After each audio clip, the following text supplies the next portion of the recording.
Namaskar, I'm Ashok Vyas, Insight with Ashok Vyas. New Year is still fresh in our mind, and the way we are finding the rhythm of this new phase of time. And we all aspire for success, and we should. And when we look at the country that has produced such luminaries who make us proud, how the country is functioning becomes an integral part of our conversation. So, Vision for Success 2023, not only for the world, not only for you as an individual, but also from the point of view of India, we are delighted and proud to be welcoming Consul General of India, Randhir Jaiswal ji, to our studio today. Namaste, welcome. Namaste Ashok ji, very happy to be in your studio, delighted to be in your studio, and let me take this occasion to wish all your viewers a very happy and a prosperous New Year 2023. Wonderful. So, prosperity is also related to how you approach the time and the potential that you have. In that context, before we go further, if I remember, 12th January observed as National Youth Day in India, that is the date of birth of Swami Vivekananda. Share how he inspired you individually. So, Vivekananda is a figure who has inspired millions and continues to do so in regard to many people in India today and across the world. On 12th January, we'll be celebrating him. We'll be celebrating his life, his life here in America, and we'll have a program at the consulate, maybe on 12th, if not on 12th, then on 14th, virtual program to throw light as to how he grappled with the issue of how he combined spirituality with modernity.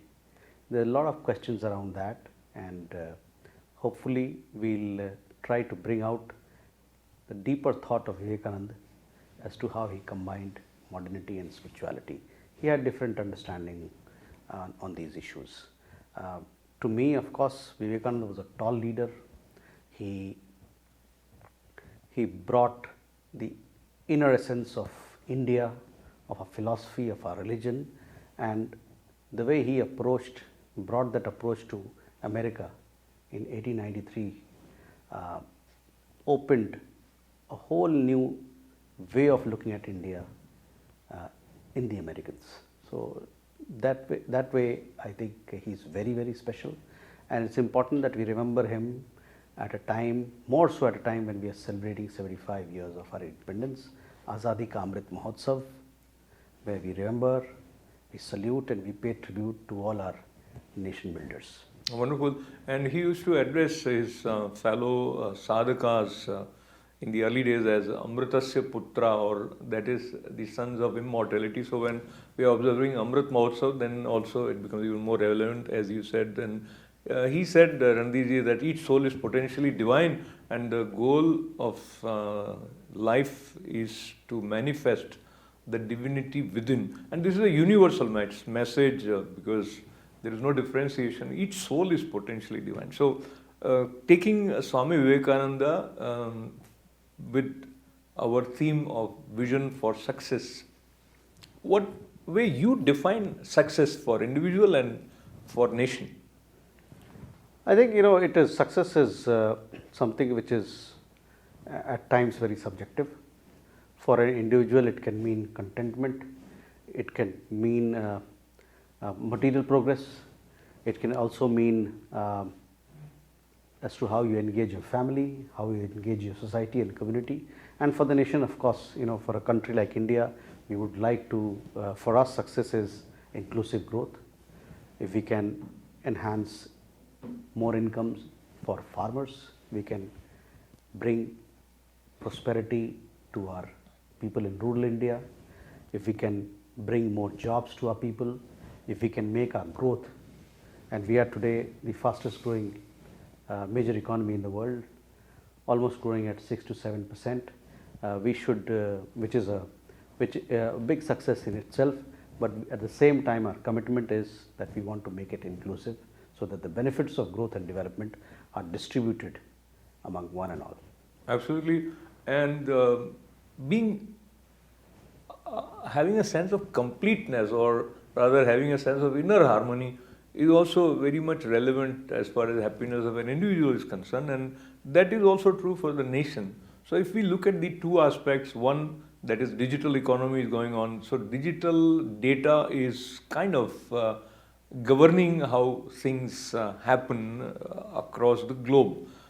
And at the same time, we come from India, we talk about ancient wisdom. So divinity is also important, and we pay attention towards our cultural heritage and spiritual wealth. So how do you see we as a nation are finding that right balance between divinity and this digitized world?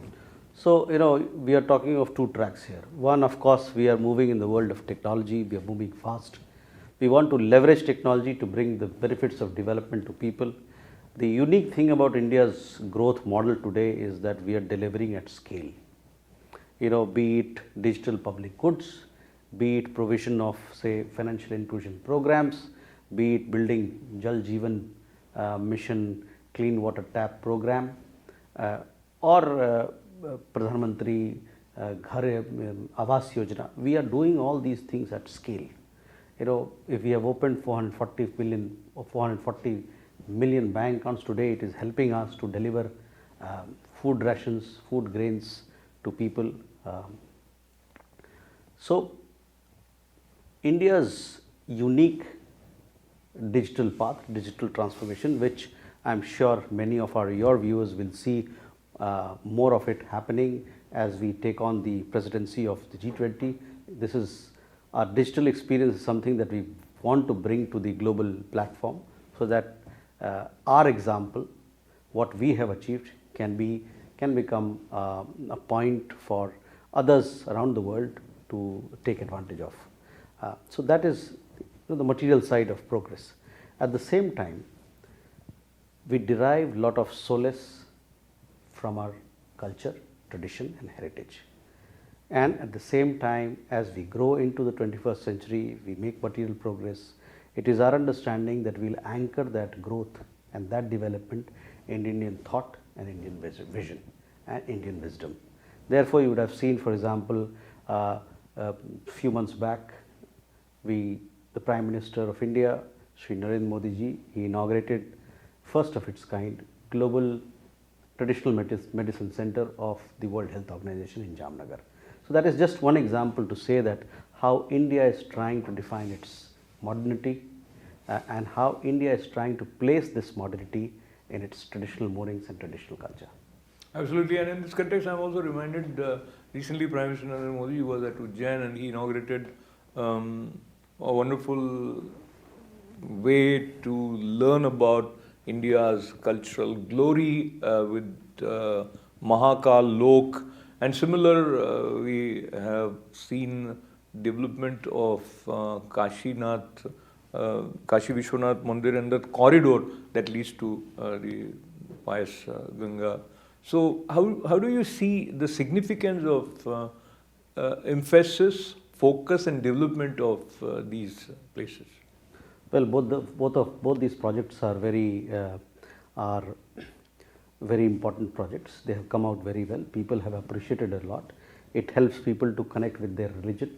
It helps people to go deeper into their spiritual self. I have not seen these two projects, but I have seen a lot of videos and films on them, and my family members have traveled there, so they all appreciate. It is, Kashi Vishwanath corridor, for example, it connects the temple straight to the ghat, which was not the case earlier. In our tradition, in Hindu religion, ghat and Ganga connected to the temple has a unique meaning. You take Ganga Jal from the temple, from the banks of the river, and then you go and offer it in the temple. So, in a sense, these two projects which have been made have given a sort of upliftment to people's spiritual values. and people are very happy and very contented with the projects. Talking about happiness and about evaluating where we are, so since we have just started moving in 2023, if you look back in 2022 in terms of what gave you a sense of special satisfaction, something which we term as you were successful in accomplishing, something which you felt deeply satisfied internally in your role as Consul General of India or individually also? So let me tell you, 2022, 15th August was a special day in the life of India, in the life of Indians and all Indian Americans. 75 years of independence was a very special day. We celebrated Azadi Ka Amrit Mahotsav in New York in great style. We had the best of artists and we had programs at the best of venues. At Carnegie Hall in New York, we showcased the best of Indian musical tradition, dance, drama traditions, and how Indian music combines with Western music. We also brought that element as to how India speaks about universality, how India is universal in approach, and how India blends with the West so well and synchronizes so well. So then we had the grand parade at Madison Avenue, which was again done with style. There were several records, Guinness World Records that were established. So to me, 2022, personally speaking from the point of view of the consulate, the celebration of Azadi Ka Amrit Mahotsav, the special week or special fortnight that we had around 15th August will remain very dear to my heart. Wonderful. You have worked closely with the community members. I don't know how many organizations have had the special privilege of your presence in their this or that function, and that adds to overall happiness and success if we look at them as synonymous for now. I think India has also succeeded in making its vision clear to the world at large. So after International Day of Yoga, now this year is being observed as the International Year of Millet, and that initiative or that idea also came from India. So talk to us about the significance of observing this. Yeah. So let me tell you what's happening at a broader plane. India as a country is doing well. We have a strong government led by Prime Minister, who is a very strong leader, and his leadership is recognized the world over. In such a scenario, it is natural that India will contribute more and more to global narrative, to global agenda. Digital public goods, India is a leader and doing significantly well. Financial inclusion, India is making such a huge has made a huge success for itself. Women-led development, India is trying to do its best to have impactful women empowerment programs back home and to bring that example to the global plane.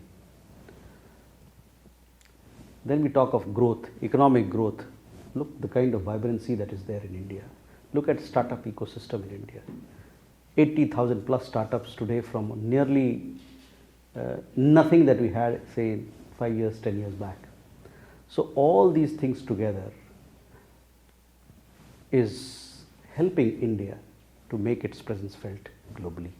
This year we have the presidency of G20, another occasion where people will get a feel, global community will get a feel of what India has to contribute, our strengths, and how meaningful we are when we talk to the global community. Millets, you talked of International Year of Millets. Another example, we want to delve deep into our tradition, into our old habits, into our heritage, and see how we can bring the best of our lives from the past to solve some of the problems of the future.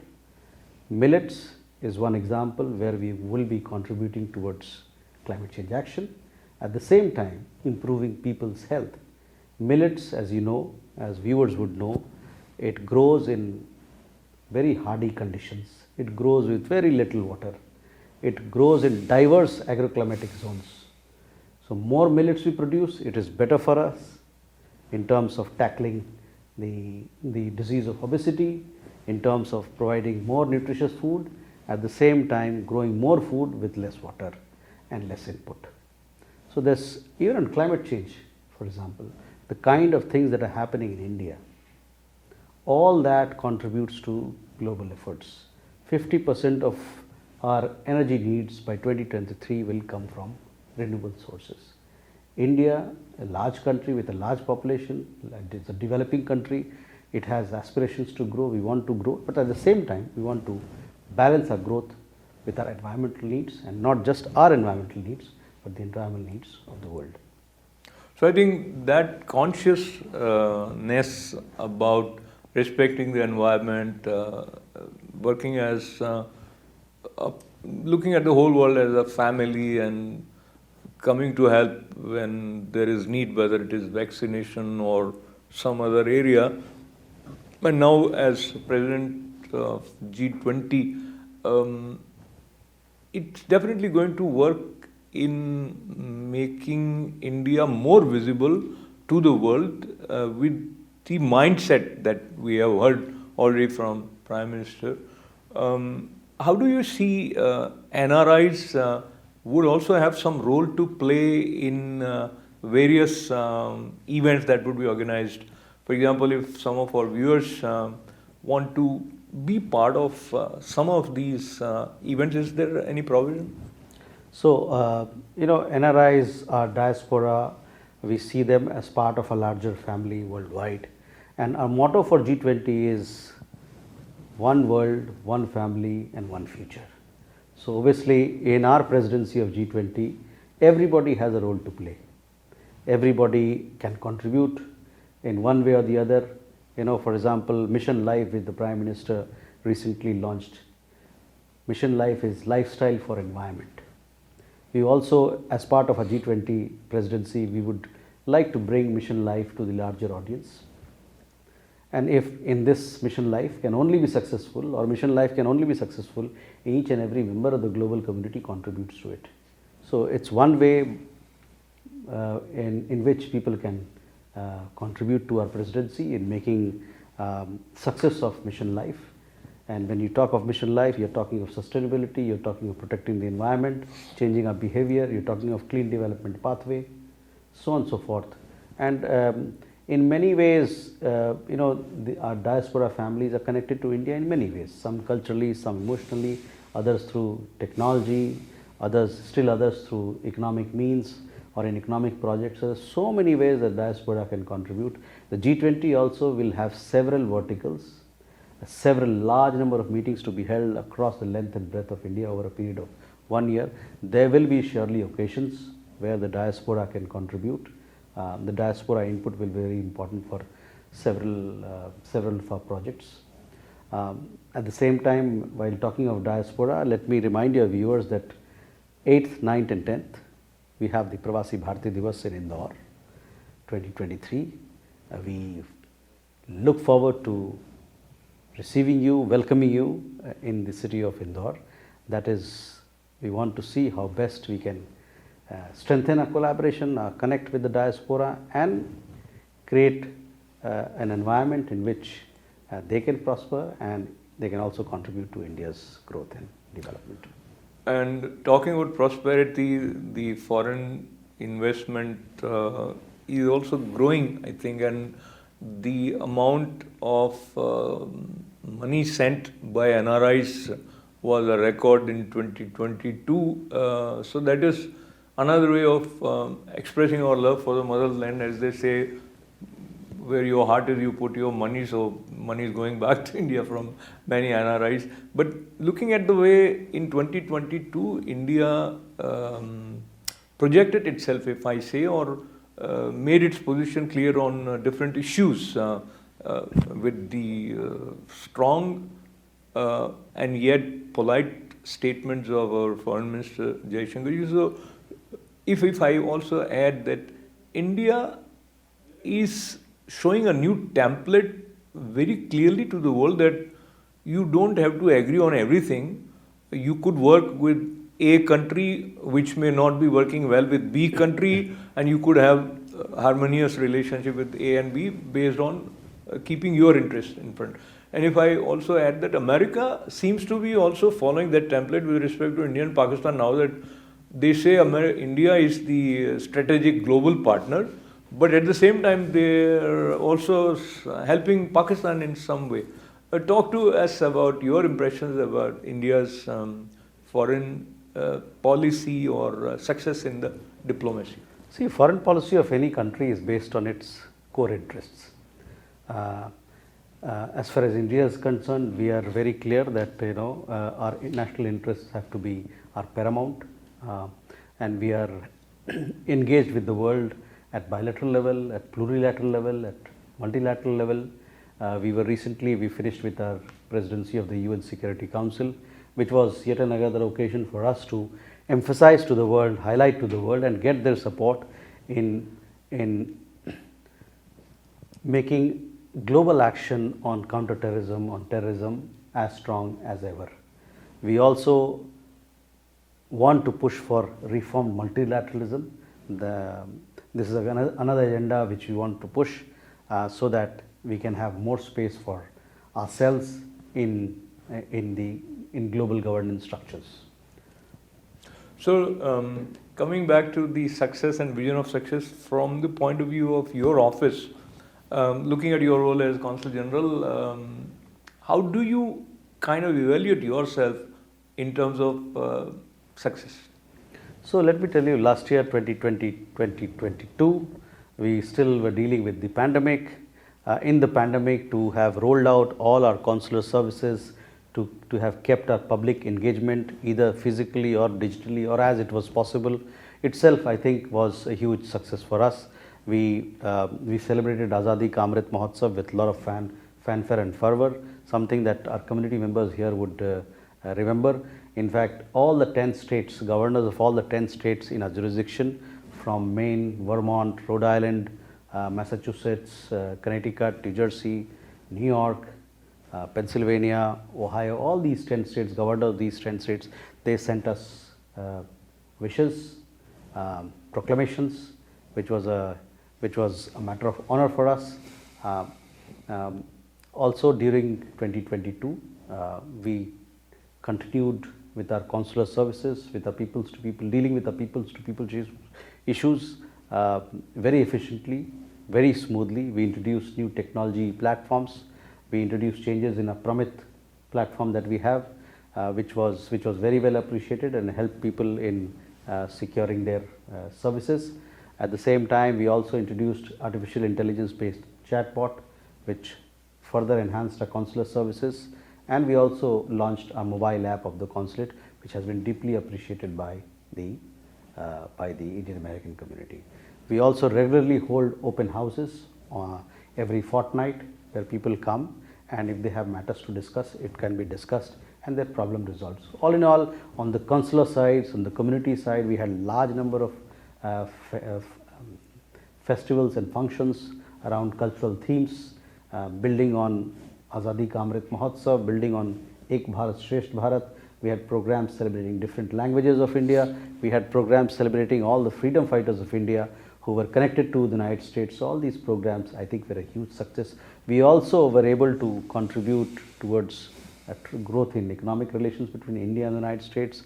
We had several engaging commercial interactions, trade shows, product launches. All in all, very happy, very satisfying that on trade, on technology tie-ups, on tourism promotion, in spite of all the limitations, physical limitations of the pandemic, we were able to do well and we were effective. And in this, we got a very strong support from the Indian American community.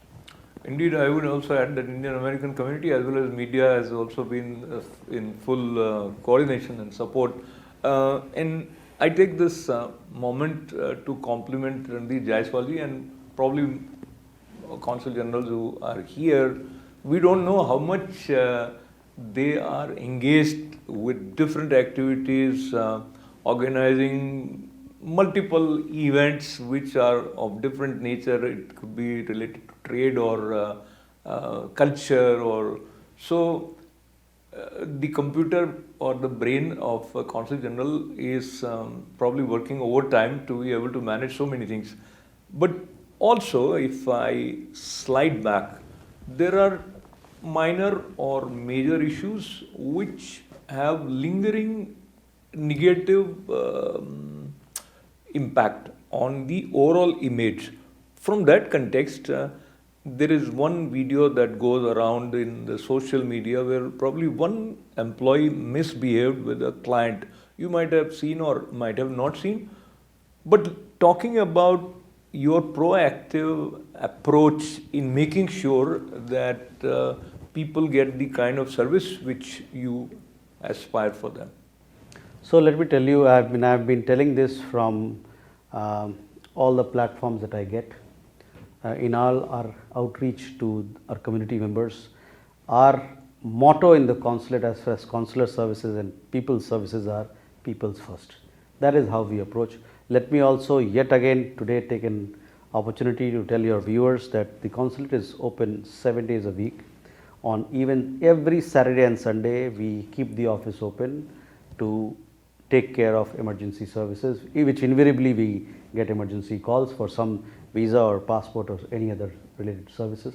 So on these accounts, I think the general sense is that we are doing well, but we are always open to feedback or suggestions. There are a few things here and there on technology, etc., that we still need to improve. Over a period of time, I think we'll do much better. And as this year has started, all of us are aspiring to do better in our chosen field, on our track. And in concluding 2-3 minutes that we have, I would seek your input on what are the initiatives that are being taken or can be taken in coordination with the community so that our youth is more engaged with India, either through consulate or through some programs. So as far as the consulate and government of India is concerned, we have a focused program for us to connect with our youth.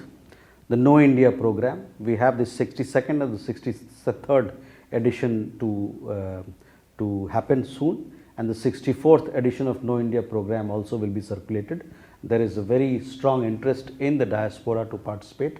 We invite youth to come and join this Know India program.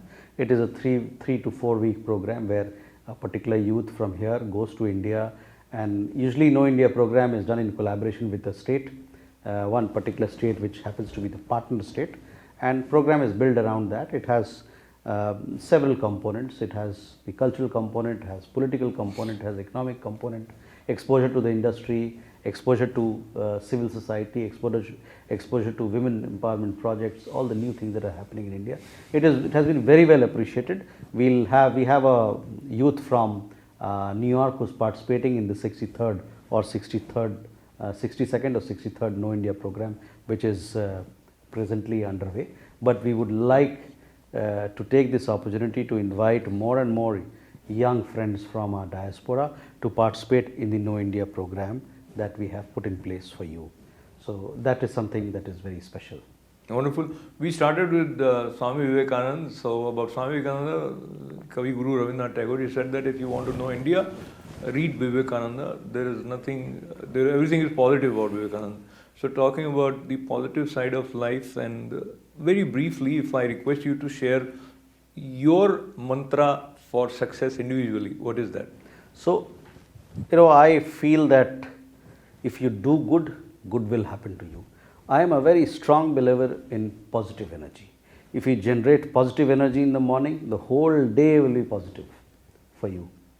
And my approach has been to help people. And by helping people, I see that I create a sense, ecosystem of positivity, of positive energy, which drives people, which drives your functions, your organizations, and is appreciated by everybody. Even while dealing with people, at times we cannot, our hands are tied. But there again also, we make each and every effort that that problem of people are solved. And if by chance we are not able to solve it for some reason, we'll tell you how it can be solved. Wonderful. So that has been I will actually clap on that positive energy reference, and I think our conversation also probably conveyed a sense of positivity, and with that positive energy, may we all move ahead in 2023 with our own vision of success, which is all encompassing at some level. So, with lots of good wishes, Jai Hind. Thank you very much for joining us, Randhir. Thank you, Ashok. My guest today, Consul of India, Randhir Jaiswal ji. This is Ashok Vyas with lots of good wishes and Happy New Year. Namaste.